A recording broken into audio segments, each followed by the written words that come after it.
आखिर क्वेश्चन तो याद करना है ना। दूसरा कोई कुछ करे, ऑनलाइन कुछ करे, ओकरा से मतलब नहीं है, लेकिन ऑफलाइन वाले जितने लोग आ रहे हैं उसको तो याद करना होगा ना। कल सुनेंगे चमड़िया खींच देंगे कल, ठीक है। हंस नहीं रहे हो, बात सही बोल रहे हैं, हंसने से नहीं होगा। अब हंसने का समय खत्म हो गया, ठीक है। जब तक हंसना था हंस लिया, अब नहीं हंसना है, ठीक है। हाँ हंसना बना है।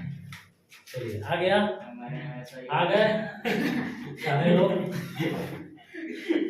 चलिए मिल रहे हैं ब्रेक के बाद। सब कोई बोलता है मिलते हैं ब्रेक के बाद, हम बोलेंगे मिल रहे हैं ब्रेक के बाद। हम लोग के 10 मिनट ब्रेक हो गया, सब ही कर लिया, 32 गोदाम बाहर निकल गया।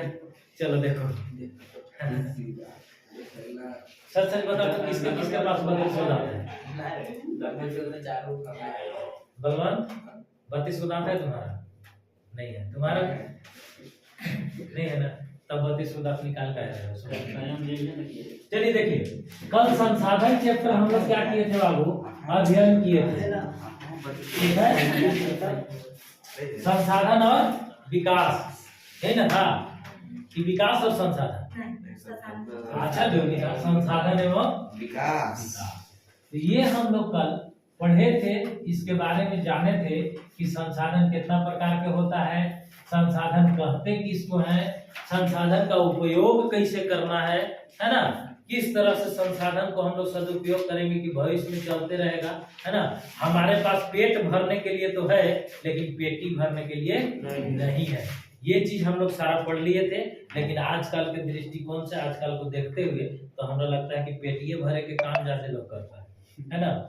जितना भी देख लो, जितना भी देखो नेता मंत्री, अब नाम ले लोगे तो जेल चल जाओगे, है ना। तो इसीलिए नाम भी नहीं लेना है।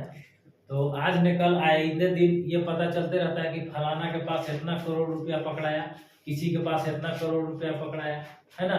सब कोई लैट्रिन के टंकी में रख दे रहा है, तो कोई पाइप में रख दे रहा है। तो संसाधन के इस तरह से तो दुरुपयोग हो रहा है बाबू हमारे देश में। तो ये संसाधन का दुरुपयोग होना नहीं चाहिए। कैसे उसका सदुपयोग करना है, मिट्टी का सदुपयोग कैसे करना है, पानी का कैसे करना है, सब कुछ को हम लोग कल पढ़ लिए।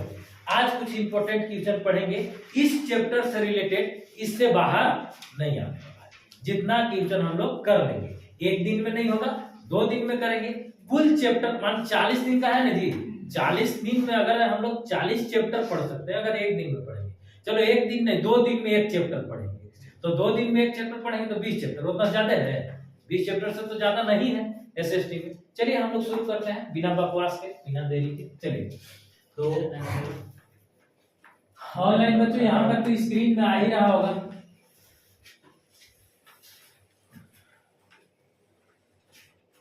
चलिए देखिए, निम्न में से कौन से जैव संसाधन नहीं है?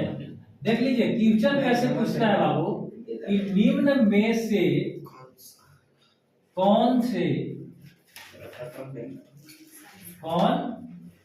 सा जैव संसाधन नहीं है, जैव संसाधन नहीं है, ठीक है।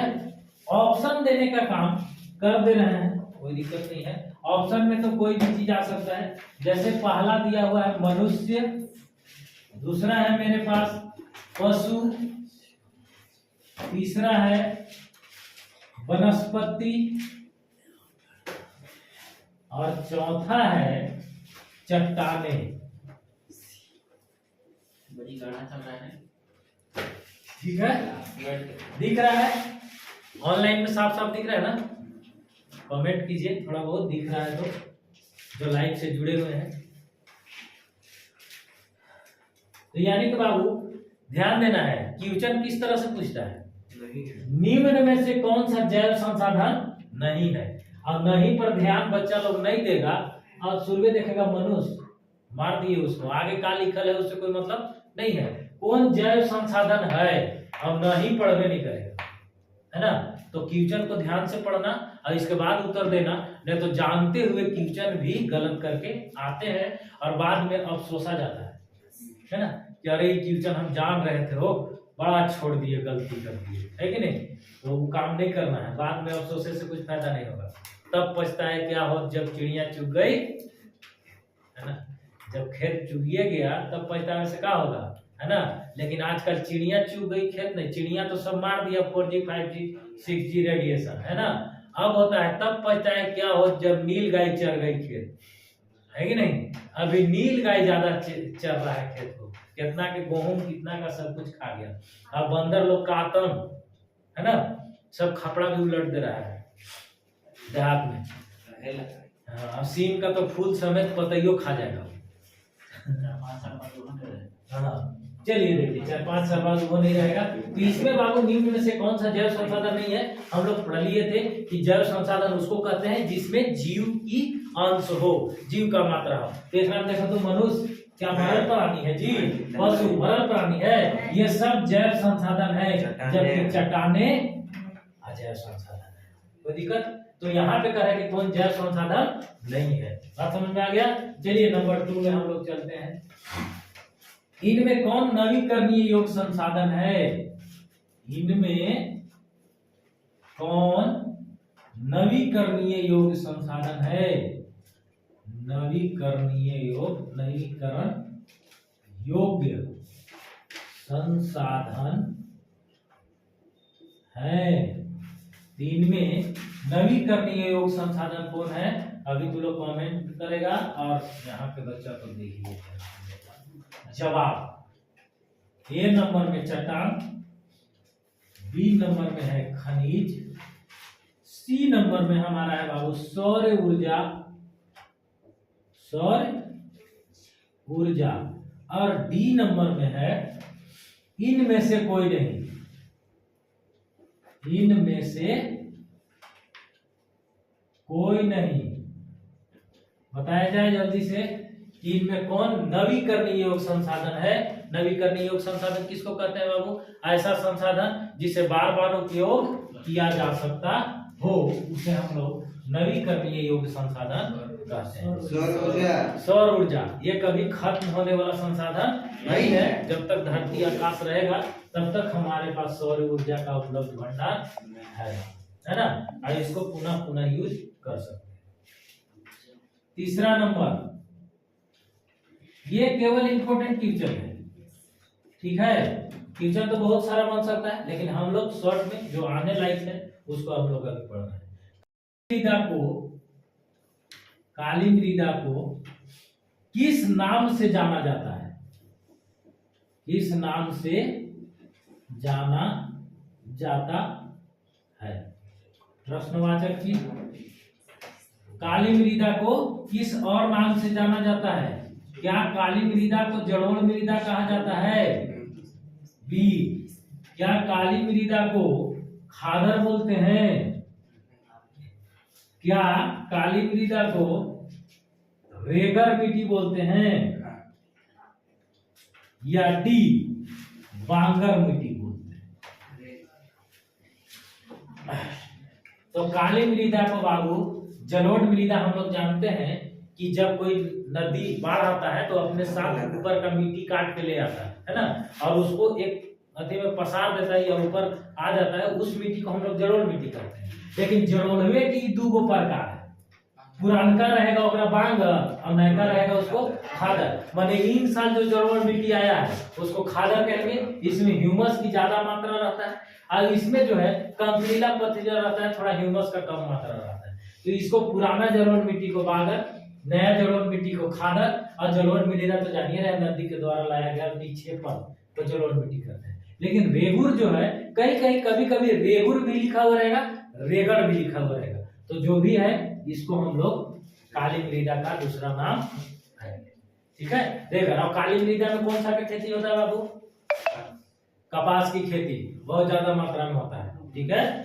चलिए काली मृदा में कौन सा खेती, कपास की खेती। अब देखो अगला क्वेश्चन आ गया, अभी तुरंत बोले थे कि नई जलोढ़ मिट्टी को क्या कहते हैं,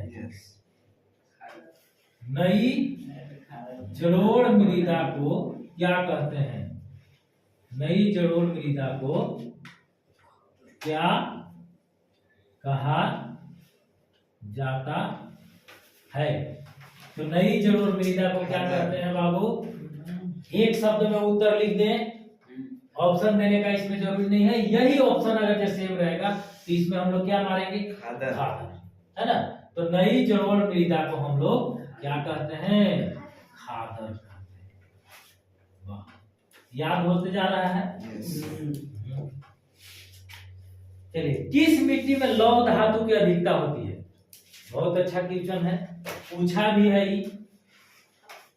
किस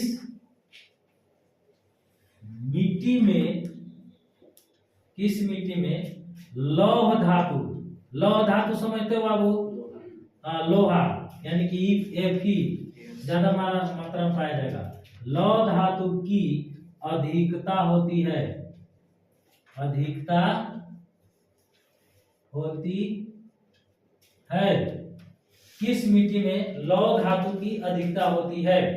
ए नंबर में दिया है लाल मिट्टी,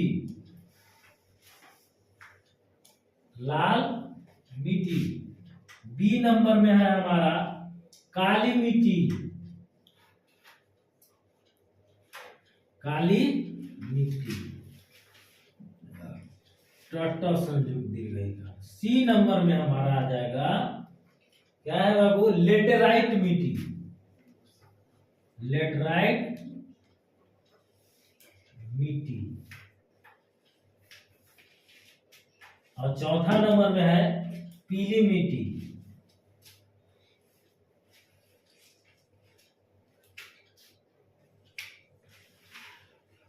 पीली मिट्टी या पीली मृदा। ठीक है, बताइए कि किस मिट्टी में लौह धातु की अधिकता होती है? लाल में। क्या है बाबू, जब आयरन में हवा या ऑक्सीजन और जल से रिएक्शन होता है तो चीटी पकड़ लेता है। अब चीटिया कैसा दिखता है, लाल। यानी कि मिट्टी में जब लौह धातु की मात्रा रहेगा तो नेसेसरी मिट्टी कैसा दिखेगा, लाल दिखेगा। और यह मिट्टी का ज्यादा कुम्हार लोग यूज करता है घड़ा उड़ा बनाने में, लाल मिट्टी का। लाल मिट्टी का घड़ा वाला मजबूत होता है और देखने में भी थोड़ा सुंदर आकृति आएगा उसका, है ना। तो 5 क्वेश्चन हुआ हम लोग को। निम्न में से कौन सा जैव संसाधन नहीं है? चट्टान। इनमें से कौन नवीकरणीय योग्य संसाधन है? तो सौर ऊर्जा। अब काली मृदा को किस नाम से जानते हैं? तो रेगल या रीगुर के नाम से जानते हैं। नई जलोढ़ मृदा को खादर बोलते हैं। और किस मिट्टी में लौह धातु की अधिकता होती है? लाल मिट्टी में। तो जी इरेज कर दिया जाए इसको।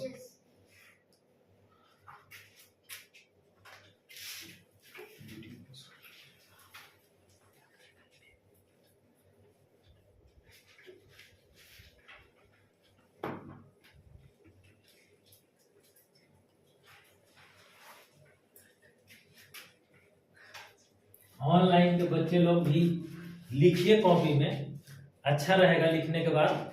और नहीं तो ऐसे तो वीडियो पड़ा रहेगा, 2-3 बार देखते रहें। कुछ नहीं।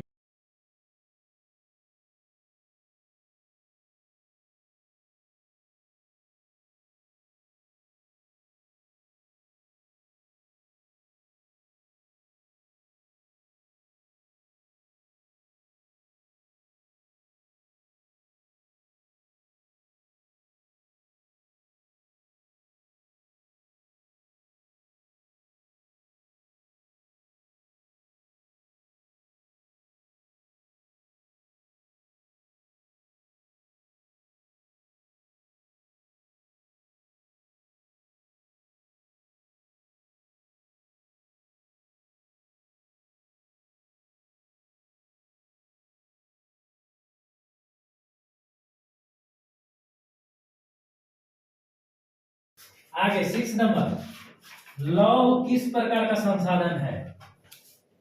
लौह किस प्रकार का संसाधन है? किस प्रकार का संसाधन है? ठीक है, दिख रहा है बाबू साफ साफ। लौह किस प्रकार का संसाधन है, तो किस उस प्रकार का नहीं है, अब किस प्रकार का है से देखना है। ठीक है,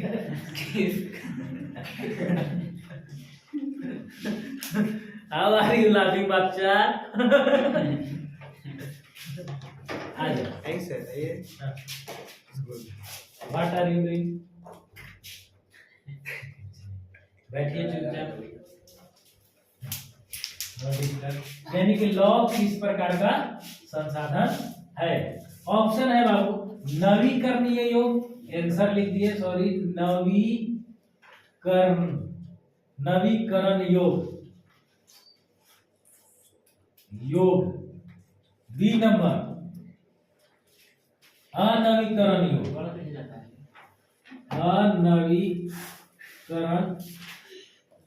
योग। सी नंबर जैव संसाधन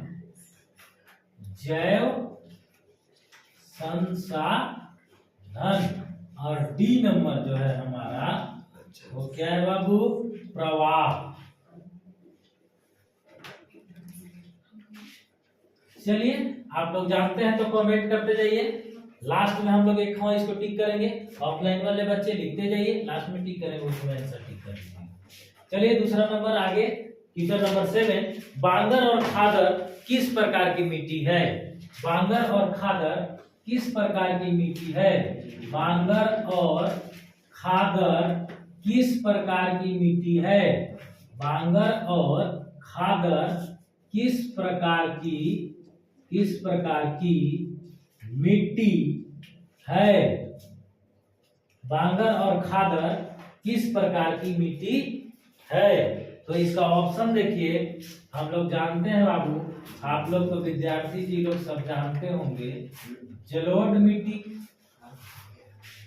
बी नंबर में दिया है काली मिट्टी,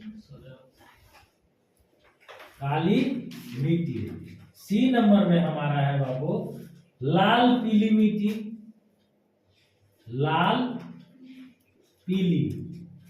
और डी नंबर में हमारा दिया हुआ है पर्वतीय मिट्टी।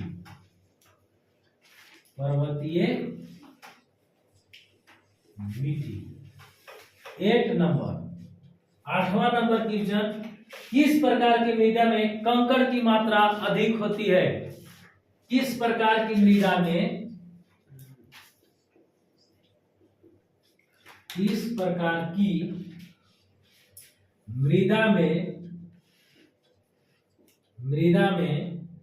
कंकड़ की मात्रा अधिक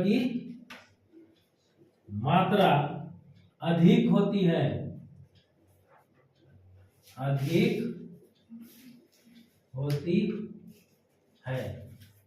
ए नंबर में ऑप्शन बाबू, किस प्रकार की मृदा में कंकड़ की मात्रा अधिक होती है? ए में है खादर, बी में है बांगर, सी में है लाल, और डी में है हमारा लेटराइट।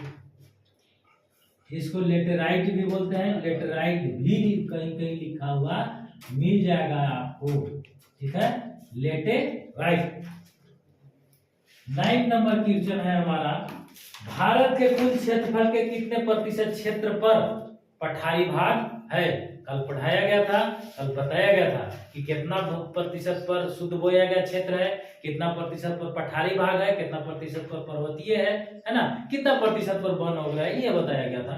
तो आप लोग को अभी यह जवाब देना है कि भारत के कुल क्षेत्रफल का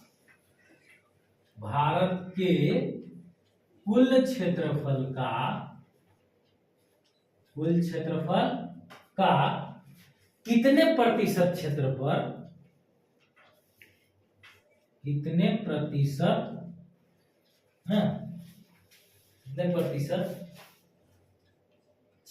पर क्षेत्र पर पठारी भाग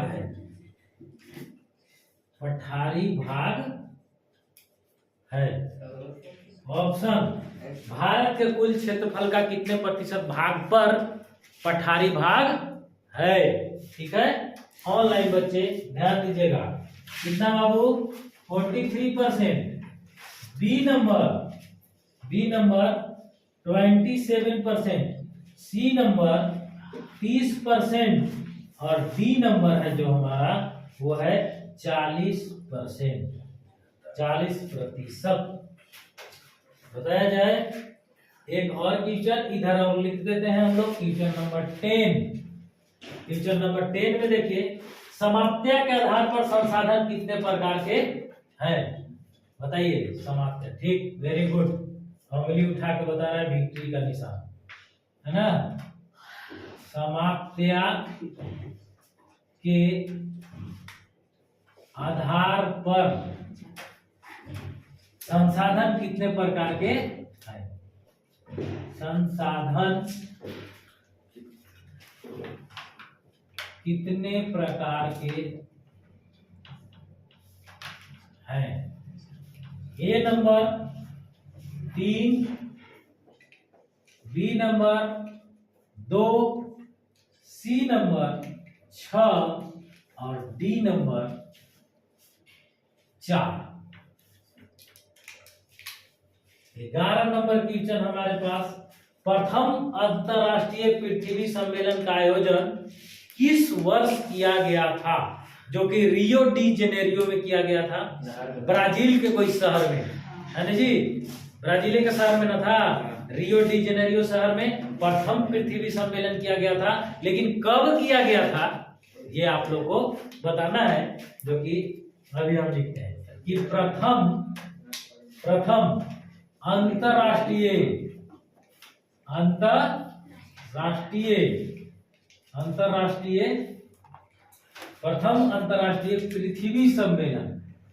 पृथ्वी सम्मेलन का आयोजन किस वर्ष किया गया था, किस वर्ष किया गया था। ए नंबर में देंगे 1992, सी नंबर में 1997, है ना, ए के बाद बी ना जी, बी। सी नंबर में हम लोग देंगे 2005 और डी नंबर में मेरा रहेगा 2012। एक और क्वेश्चन है लास्ट, है ना, उसको देख लेते हैं। एक नंबर का एक लास्ट क्वेश्चन, इतना से ज्यादा इसमें क्वेश्चन शायद नहीं आना चाहिए।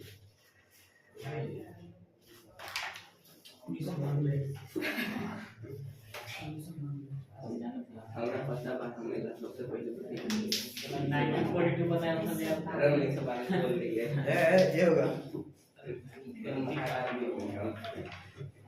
कुछ नहीं आ रहा है तो वो बलवन ना भी होगा, ये होगा सही बोलिए।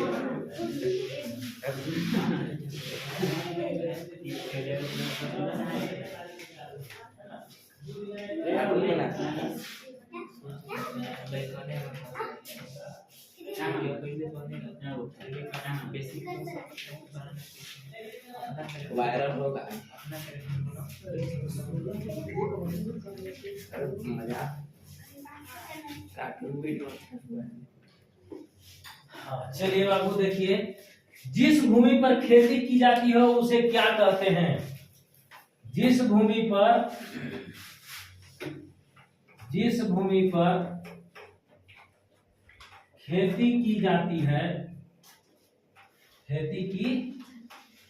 है उसे क्या कहते हैं, उसे क्या कहते हैं। जल्दी जल्दी से हाथ चलाओ बाबू लोग। कृषि योग्य भूमि, बी नंबर में है बंजर भूमि, सी नंबर में हमारा है चारागाह और डी नंबर में है हमारा वन भूमि।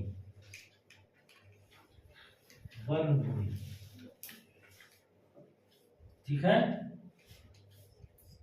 चलिए अब हम लोग आंसर की ओर चलते हैं। क्वेश्चन सारे लोग लिख लीजिए फटाक से, नहीं लिखे हैं तो फटाफट लिखो। हम लोग लास्ट से ही चलेंगे, है ना, लास्ट से आंसर करते हुए चलेंगे इधर को, है ना।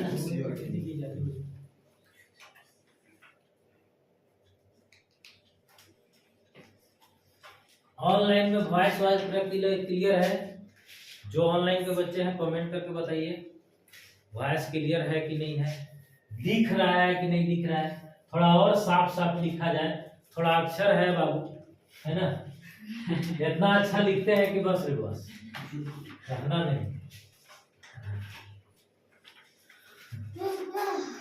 यस इसको इसमें से बात दिए, आप ही सब करते रहिए उस समय।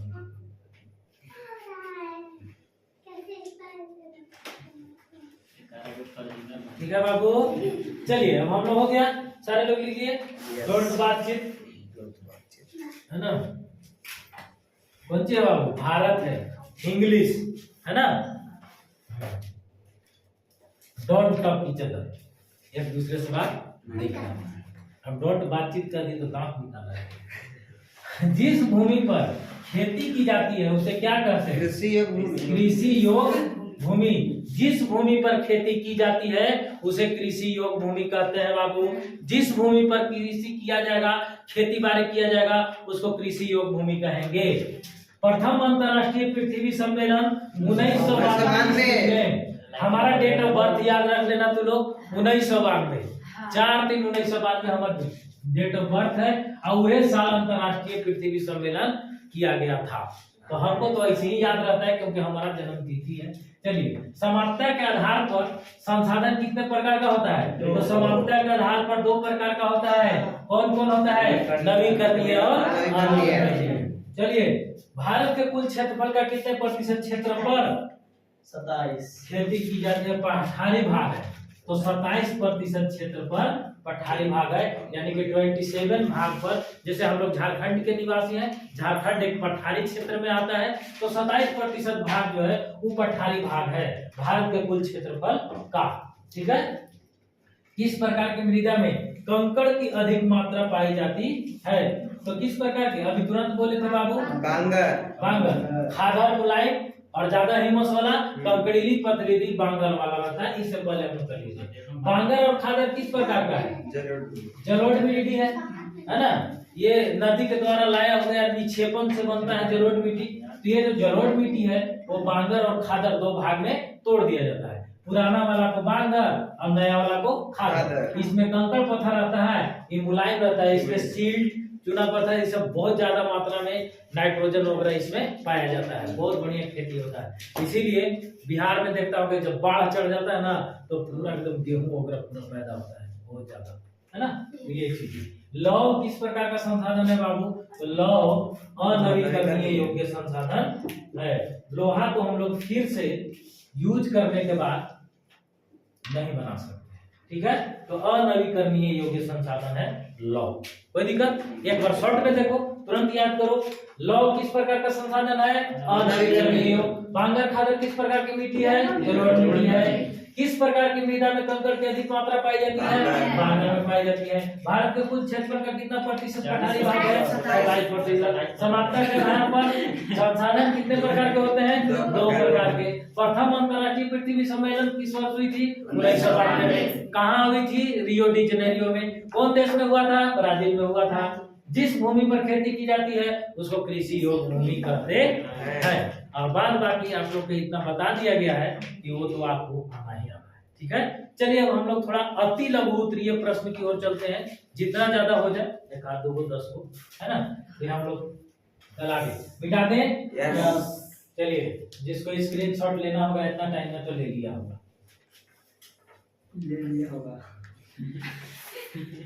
नहीं लिया होगा जी, हंसते हो। ऑनलाइन वाले को मतलब क्या समझते हो तुम लोग से ज्यादा पढ़ रहा होगा उधर।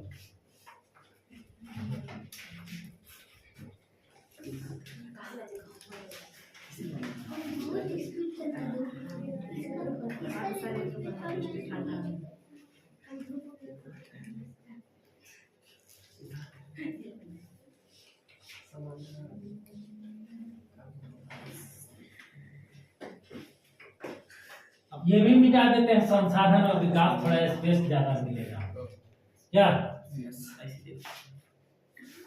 हाँ चलिए, मानव निर्मित संसाधनों के 5 उदाहरण दें। कौन कौन नहीं लिख सकते हो इसको? हैं? 13वां नंबर क्वेश्चन हम लोग डायरेक्ट देते जाते हैं। 1 से लेकर 12 तक 1 नंबर वाला हो गया, एमसीक्यू हो गया, जो कहो उसको, है ना, मल्टीपल चॉइस क्वेश्चन, बहुविकल्पीय प्रश्नोत्तरी, शुद्ध हिंदी। चलिए, मानव निर्मित संसाधन के मानव निर्मित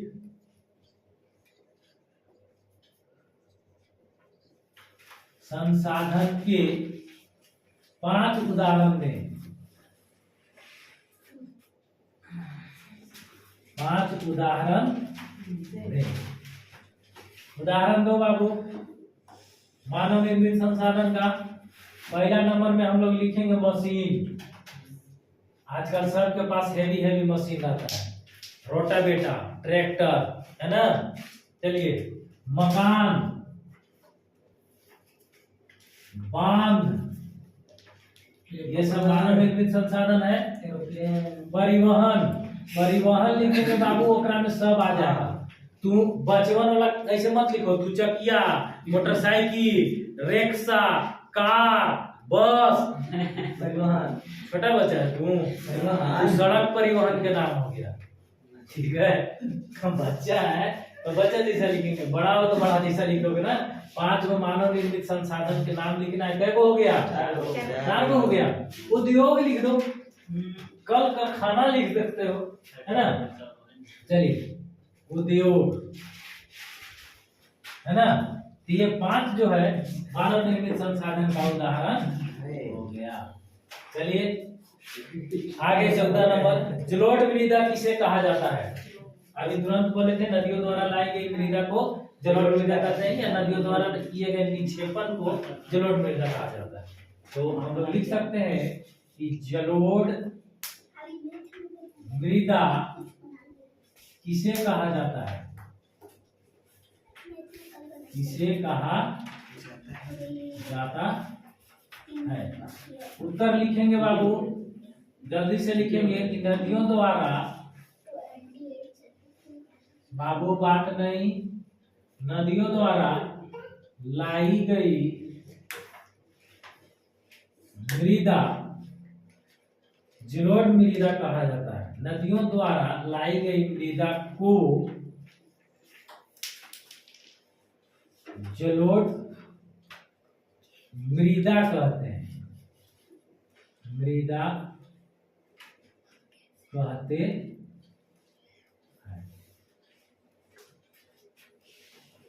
15 नंबर क्वेश्चन में हम लोग लिखेंगे कि लेटेराइट मृदा किस फसल के लिए अत्यधिक उपयोगी है? लेटेराइट मृदा किस फसल के लिए अत्यधिक उपयोगी है? देखिए भाई, लेटेराइट मृदा किस फसल के लिए अत्यधिक उपयोगी है? लेटेराइट मृदा किस फसल के लिए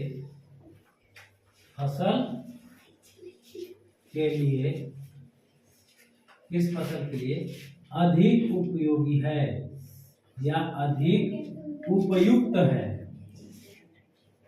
उपयुक्त है। उत्तर लिखेंगे बाबू, लेटेराइट मृदा में काजू के फसल, किसका? काजू की फसल। किस फसल के लिए? काजू के फसल के लिए ज्यादा उपयोगी है। 16 नंबर, आयु के आधार पर जलोढ़ मृदा कितने प्रकार की होती है? तो आयु के आधार पर अभी तुरंत बोले थे बाबू, नई जलोढ़ मृदा को खादर, पुरानी जलोढ़ मृदा को बांगर, यानी कि 2 प्रकार का होता है। चलिए, आयु के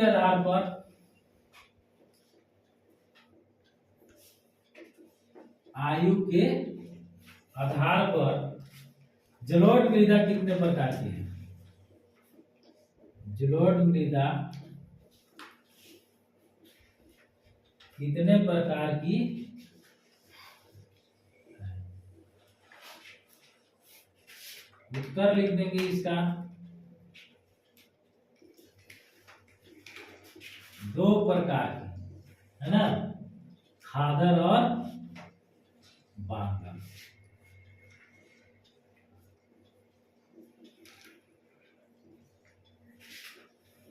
अगला क्वेश्चन हम लोग लिखेंगे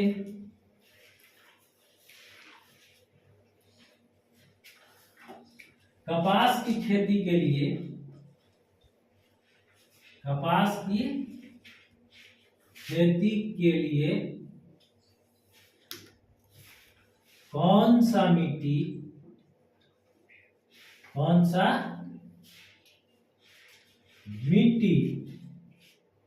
अधिक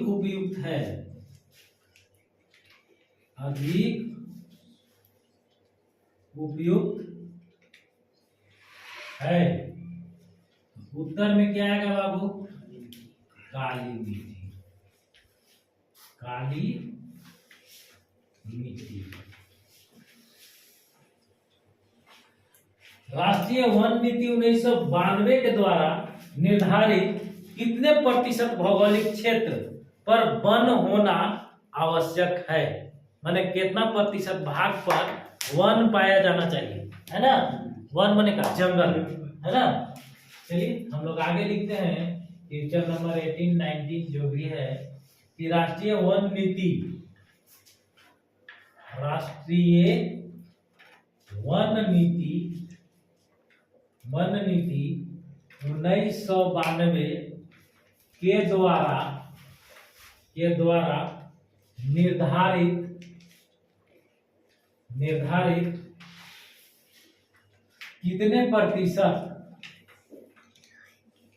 कितने प्रतिशत भौगोलिक क्षेत्र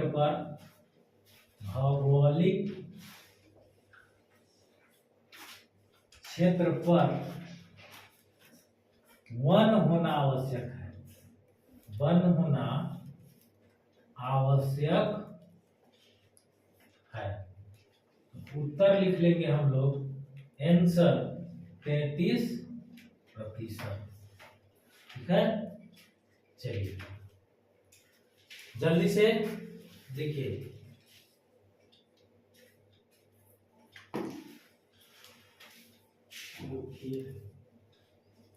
ठीक है, एक बार पुनर्भ्रमण की ओर हम लोग चलते हैं।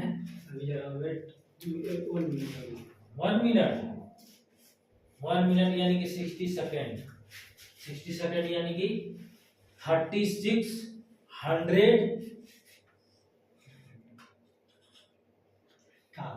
मिली सेकेंड।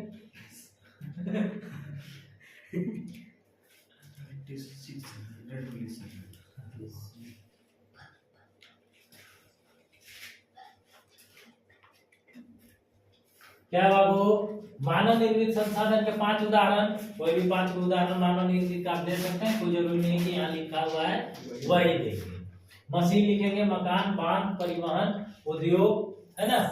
आप लोग को जो लिखना है लिख सकते हैं। जलोढ़ मृदा किसे कहा जाता है? नदियों द्वारा लाई गई मिट्टी को हम लोग जलोढ़ मृदा कहते हैं।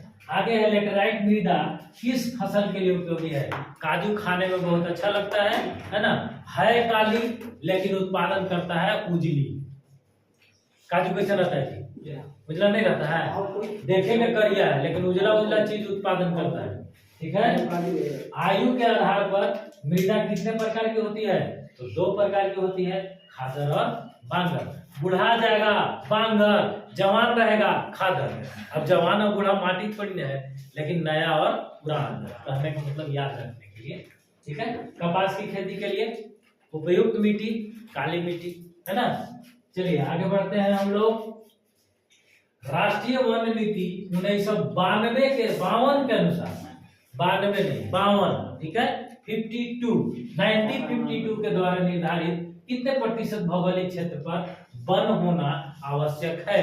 तो बाबू 33% पर वन होना आवश्यक है। चलो हम लोग लघु उत्तरीय की ओर चलते हैं बिना समय गंवाए। 5 मिनट हम लोग का अभी है समय। 5 मिनट है कि 10 मिनट है सर? देख लीजिए थोड़ा।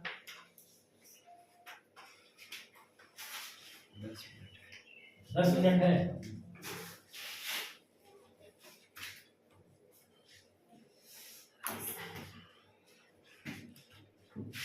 आज मजा आया? हैं? मजा आया ना? जो अब आएगा कल फिर फटेगा। हैं? कल फिर फटेगा। कैसे?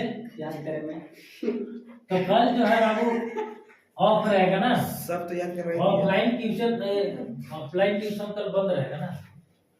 हाँ बताइए। हाँ। तो आज याद तो कर रहा है, याद तो है ही है। याद जो देखा तो याद हो ही गया। हाँ एमसीक्यू चलिए अगला क्वेश्चन, कितना नंबर क्वेश्चन? जो भी क्वेश्चन है बाबू अब स्टार मार्क देंगे। 19 क्वेश्चन नंबर बोलो। 19 तू लोग अपना लगा लेना 19। यस। चलिए जो भी है, सतत पोषणीय विकास से आप क्या समझते हैं? पहला क्वेश्चन कल बताए थे कि सतत पोषणीय विकास उसको कहते हैं भैया कि दूसरा कोई के नुकसान नहीं पहुंचाना है, माने जंगल, मिट्टी, जमीन आदि को नुकसान नहीं पहुंचाते हुए अपना विकास कर लेंगे, उसको सतत पोषणीय विकास कहते हैं। तो उसी को लिखना है कि सतत पोषणीय विकास कहते क्या है, किससे समझते हैं? लिखिए बाबू, सतत पोषणीय विकास, सतत पोषणीय विकास से आप क्या समझते हैं? से आप क्या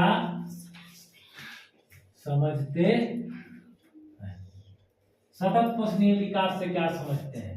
अभी तुरंत हम बोले बाबू, सतत पोषणीय विकास का अर्थ है ऐसा विकास जो पर्यावरण को बिना नुकसान पहुंचाए, है ना, होता है, उसको हम लोग सतत पोषणीय विकास कहते हैं। तो लिख लीजिए,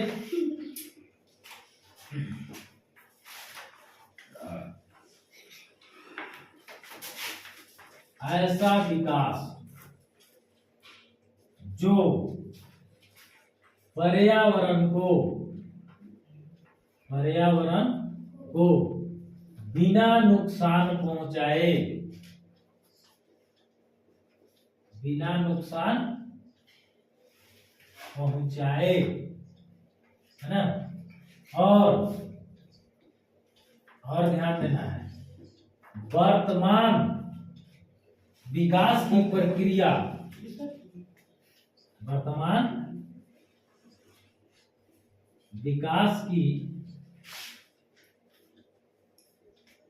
प्रक्रिया चलती रहे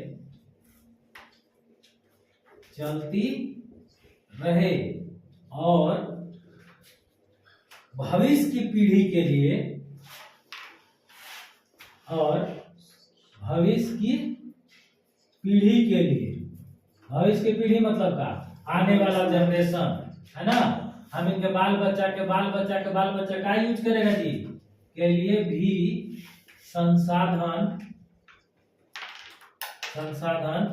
बचा रहे। ऐसा विकास जो पर्यावरण को बिना नुकसान पहुंचाए और वर्तमान विकास की प्रक्रिया, है ना, चलती रहे और भविष्य के पीढ़ी के लिए भी संसाधन बचा रहे, है ना, तो उसे सतत पोषणीय विकास कहते हैं। तो उसे सतत पोषणीय विकास कहते हैं। सतत मतलब क्या होता है बाबू? हमेशा, माने ऐसा काम करो कि जिंदगी भर चलते रहे, जिंदगी के बाद भी चले, उसको हम लोग सतत पोषणीय विकास कहेंगे। कोई दिक्कत? यानी कि सतत पोषणीय विकास, देख लो, ऐसा विकास जो पर्यावरण को बिना नुकसान पहुंचाए, है ना, जो वर्तमान विकास की प्रक्रिया चलती रहे, ये नहीं कि पर्यावरण को नुकसान नहीं पहुंचाए और वर्तमान विकास रोक दे। तो वर्तमान विकास भी रोक के हम लोग सतत पोषणीय विकास करेंगे तो उसका क्या फायदा होगा? जब अभी हम टूट जाएंगे तो भविष्य में विकास होकर क्या करेगा? तो ऐसा नहीं है, वर्तमान का भी विकास चलती रहे और आने वाली पीढ़ी, यानी कि हमारे बच्चा के बच्चा जो भी होगा आने वाली पीढ़ी के लिए भी संसाधन बचा रहे। ये नहीं करना है कि सब डीजल पेट्रोल हम इन्हें जला दें और हवाई जहाज लेकर उड़ जाए, ठीक है, और सब खत्म कर दे, तो आने वाला पीढ़ी क्या करेगा, है ना। तो उसके लिए फिर तो हम लोग जानिए करते हैं समाप्तता के आधार पर संभाव्य संसाधन भंडारण, ये सब है ना, अभी उसका उपयोग नहीं हो रहा है। जैसे पानी हाइड्रोजन और ऑक्सीजन के मिल से बना है, लेकिन वैसा प्रौद्योगिकी हम लोग के पास नहीं है, टेक्नोलॉजी उस तरह का नहीं है कि वो दोनों में से हाइड्रोजन और ऑक्सीजन के गैस को बाहर निकाल लें, ठीक है। अगर वो दोनों को बाहर निकाल लेंगे तो हम लोग हाइड्रोजन का यूज और ऑक्सीजन का यूज करके पेट्रोल से 4 गुना दूर स्पीड बढ़ेगा, है कि नहीं? तो उसका टेक्नोलॉजी नहीं है, तो सतत पोषणीय विकास उसे कहते हैं। ऐसा विकास जो पर्यावरण को बिना नुकसान पहुंचाए, वर्तमान विकास की प्रक्रिया चलती रहे और भविष्य पीढ़ी के लिए संसाधन बचा रहे, तो उसे हम सतत पोषणीय विकास कहते हैं।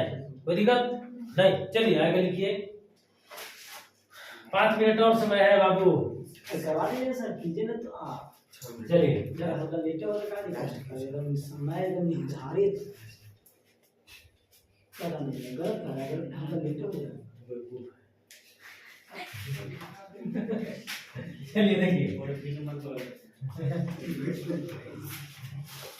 नवीकरणीय संसाधन और ये पर कहेंगे तो कहेगा कि कहता है अनवीकरणीय संसाधन अनवीकरणीय संसाधन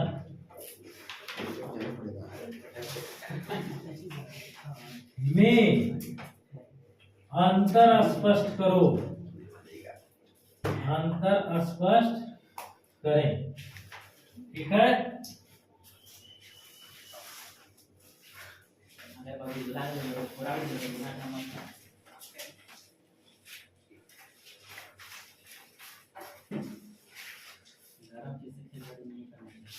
एक करे लिख लेंगे नवीकरणीय बाबू, हम लोग उत्तर में लिखेंगे नवीकरण और अनवीकरण संसाधन में निम्न अंतर है। अच्छा रहेगा लिखने में, नवीकरण और अनवीकरण संसाधन में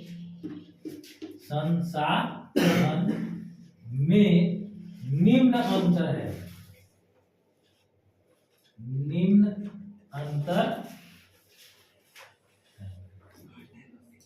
तो हम लोग ऐसे लाइन पारेंगे बाबू, एक करे लिख लेंगे नवीकरण और दूसरे तरफ लिख लेंगे अनवीकरण। ठीक है, नवीकरण में फर्स्ट नंबर देंगे और अनवीकरण में भी पहला नंबर देंगे, और लिखेंगे नवीकरण किसको कहते हैं और नवीकरण किसको कहते हैं।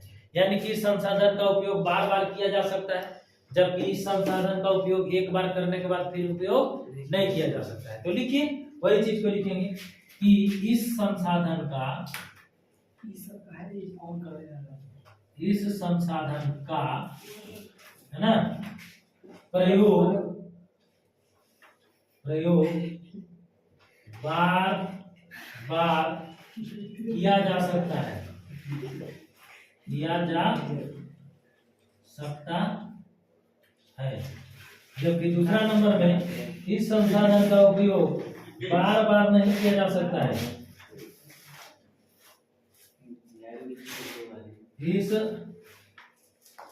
संसाधन का प्रयोग करने पर समाप्त हो जाता है, प्रयोग करने पर समाप्त हो जाता है, समाप्त हो जाता है।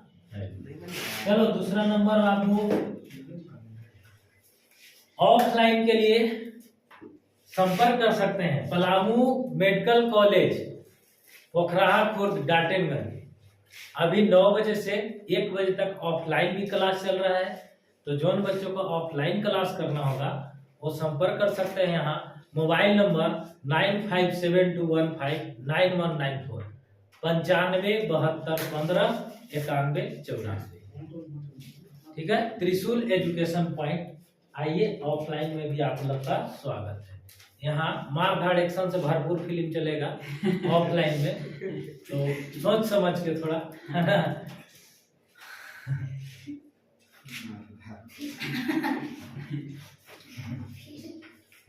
फिल्म समझते हो? अच्छा, मूवी। चलिए,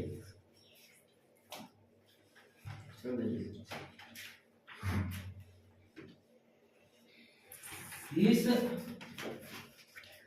संसाधन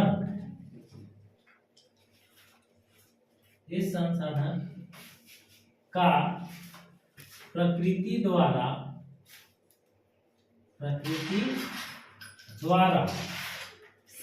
पुनः निर्माण किया जाता है, पुनः निर्माण हो जाता है। जबकि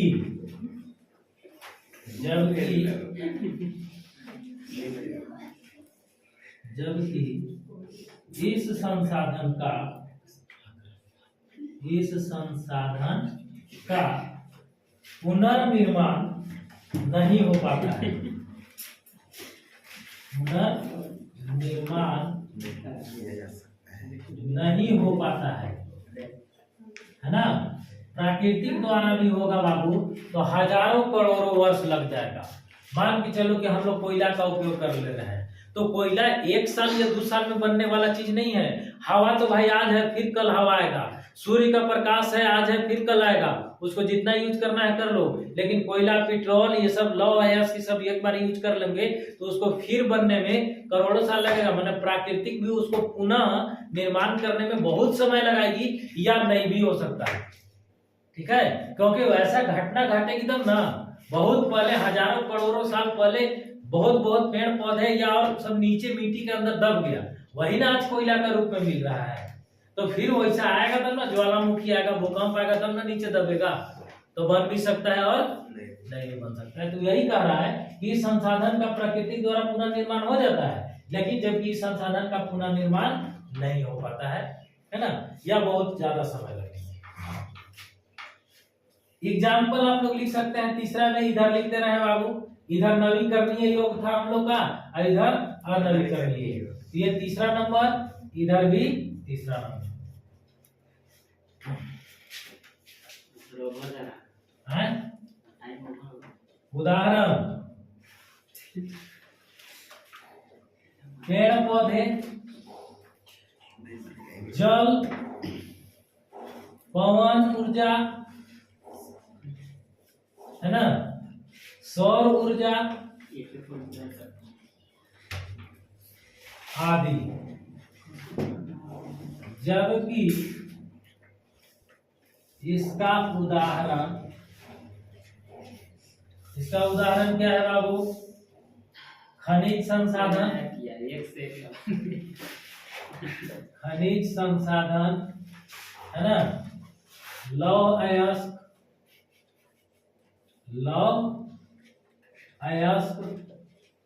कोयला आदि लिख सकते हो।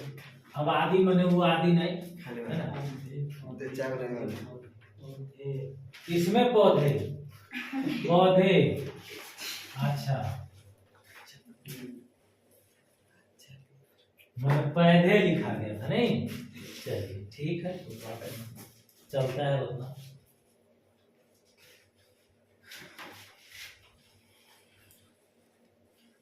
एक बार रिवीजन देख लेना है। सतत पोषणीय विकास देख लिए थे, नवीकरणीय और अनवीकरणीय संसाधन में अंतर करना है बाबू। नवीकरणीय संसाधन इसको बार बार उपयोग किया जा सकता है, अनवीकरणीय संसाधन एक बार उपयोग करने के बाद समाप्त हो जाता है, फिर उपयोग नहीं कर सकते हैं। इस संसाधन का प्रकृति द्वारा पुनर्निर्माण हो जाता है, जबकि इस संसाधन का पुनर्निर्माण नहीं होता है। इसका उदाहरण है पेड़ पौधा, जल, पवन ऊर्जा, सौर ऊर्जा आदि। जबकि इसका उदाहरण है खनिज संसाधन, लौह अयस्क, कोयला, पेट्रोलियम, डीजल। जो लिखना है, सोना चांदी सब लिख सकते हो, ठीक है। नहीं लिख सकते सोना चांदी, लिख सकते हैं भाई, सोना चांदी। हाँ, जैव संसाधन किसे कहता है आगे, तो हम लोग अब देख रहे हैं कि समय हम लोग को नेक्स्ट सब्जेक्ट की ओर इशारा करेगा। फिर मिलेंगे 10 मिनट के बाद, मिलते हैं ब्रेक के बाद।